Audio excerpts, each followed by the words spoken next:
వారం నబీల్ని ఇంటికి పంపబోతున్నారా? అవును, కాదు? మీ ఆన్సర్ని కామెంట్ బాక్స్లో కామెంట్ చేయండి. బిగ్ బాస్ సీజన్ 8 క్లైమాక్స్కి వచ్చేసరికి విన్నర్ రేస్ లెక్కలన్నీ మారిపోతున్నాయి. ఈ వారం డబుల్ ఎలిమినేషన్ ట్విస్ట్తో పృథ్వీ, టేస్టీ తేజాలు ఎలిమినేట్ అయ్యారు. ఇక ఈ 14 వారంలో Bigg Boss season 8 first finalist Avinash తప్ప మిగిలిన 6 నామినేషన్స్లో ఉన్నారు. అయితే ఈ 6 ఎవరు ఎలిమినేట్ కావచ్చు? అవినాష్ టికెట్ టు ఫినాలే గెలవడం, పృథ్వీ ఎలిమినేషన్తో లెక్కలెలా మారాయో చూద్దాం.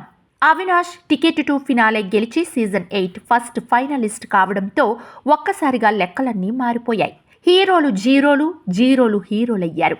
నాకంటే తోపు ఎవరూ లేరిక్కడ, నా ముందు వీళ్లంతా జీరోలని పొగరు చూపించిన పృథ్వీ 13వ వారంలో ఎలిమినేట్ అయ్యాడు. అతనితో పాటు డబుల్ ఎలిమినేషన్లో భాగంగా శనివారం నాటి ఎపిసోడ్లో టేస్టీ తేజ ఎలిమినేట్ అయ్యాడు. ఇక వాళ్ళిద్దరి ఎలిమినేషన్తో హౌస్లో నిఖిల్, గౌతమ్, నబీల్, ప్రేరణ, అవినాష్, రోహిణి, విష్ణుప్రియ ఈ 7 మాత్రమే మిగిలారు. ఈ 7లో మరో 2 ఎలిమినేట్ అయ్యి మిగిలిన 5 గ్రాండ్ ఫినాలేలో ఫైనలిస్ట్గా టైటిల్ కోసం పోటీ పడబోతున్నారు. కాబట్టి కీలకమైన ఈ 14వ వారం నామినేషన్స్లో చాలా ట్విస్టులు ఉన్నాయి.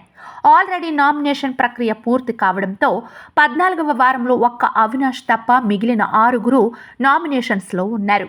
నిఖిల్, గౌతమ్, నబీల్, ప్రేరణ, విష్ణుప్రియ, రోహిణి ఈ 6 నామినేషన్స్లోకి వచ్చారు. అయితే అవినాష్ టికెట్ టు ఫినాలే గెలిచి నేరుగా ఫినాలేలో అడుగు పెట్టేశాడు. కాబట్టి ఈ వారంలో అతనికి నామినేషన్స్ నుంచి మినహాయింపు వచ్చింది. ఇక రోహిణి ఫస్ట్ టైం నామినేషన్స్లోకి రావడం విశేషం. అయితే ఈ 6 నిఖిల్, గౌతమ్లు టైటిల్ రేస్లో ఉండి హోరాహోరీగా పోటీ పడుతున్నారు. దాదాపు 70% ఓటింగ్ని వీళ్ళు షేర్ చేసుకుంటున్నారు. ఇక నబీల్, ప్రేరణలు 10% ఓటింగ్ సాధిస్తుంటే మిగిలిన 20% నామినేషన్స్లో ఉన్నవాళ్లు షేర్ చేసుకుంటున్నారు. అయితే ఇది గత వారం జరిగిన ఓటింగ్ లెక్కలు కాగా అవినాష్ టాప్ 5కి వెళ్లడం, పృథ్వీ ఎలిమినేట్ కావడంతో ఈ వారం ఈ లెక్కలన్నీ మారిపోయాయి. నిన్నటి వరకు టాప్ 5 అంటే గౌతమ్, నిఖిల్, నబీల్, ప్రేరణ, అవినాష్ అని అనుకున్నారు. అవినాష్ జనం ఓట్లతో కాకుండా సుడి తిరగడంతో టాప్ 5లోకి వచ్చేశాడు. ఇక ఈ వారంలో మాత్రం ఈ లెక్కలన్నీ తారుమారు కాబోతున్నాయి. పృథ్వీ ఎలిమినేషన్తో విష్ణుప్రియ టాప్ 5 రేస్లోకి వచ్చింది. ఎలాగూ రోహిణి అయితే ఈ రేస్లో లేదు. వీకెండ్లోనో లేదంటే మిడ్ వీక్లోనో ఎలిమినేట్ కావడం ఖాయంగా కనిపిస్తుంటే ఇప్పుడు నబీల్ పరిస్థితి కూడా ఇంచుమించు అలాగే ఉంది. పృథ్వీ ఎలిమినేట్ కాకుండా ఉంటే విష్ణుప్రియ టాప్ 5 అవకాశం లేనేలేదు. కానీ అతని వల్ల తన గేమ్ని చేజేతులా నాశనం చేసుకున్న విష్ణుప్రియకి ఇప్పుడు 14వ వారంలో గోల్డెన్ ఛాన్స్ దొరికినట్టే. ఒకవేళ ఆమె ఈ వారం ఓటింగ్లో పుంజుకుంటే నబీల్కి గడ్డు పరిస్థితి తప్పదు. ఈ వారం కూడా డబుల్ ఎలిమినేషన్ ఉండే ఛాన్స్ ఉంది.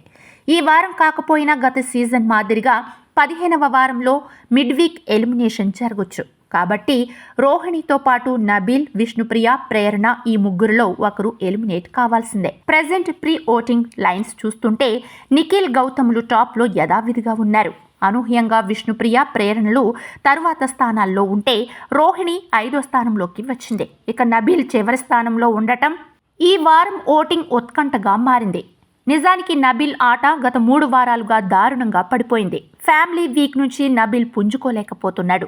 మొదటి నుంచి నబీల్కి మంచి ఓటింగే ఉంది. అంతేకాదు విన్నర్ రేస్లో కూడా ఇతని పేరు గట్టిగానే వినిపించింది.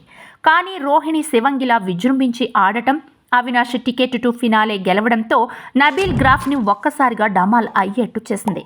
కాబట్టి ఈ వారంలో విష్ణుప్రియ, ప్రేరణ వీర్ సేవ్ అయితే నబీల్, రోహిణీలు ఎలిమినేట్ కావాల్సిందే. అలాగని రోహిణిని అంత తేలిగ్గా తీసిపారేయాల్సిన పని లేదు. ఈ 3 వారాల్లో ది బెస్ట్ పెర్ఫార్మర్గా అదరగొట్టింది.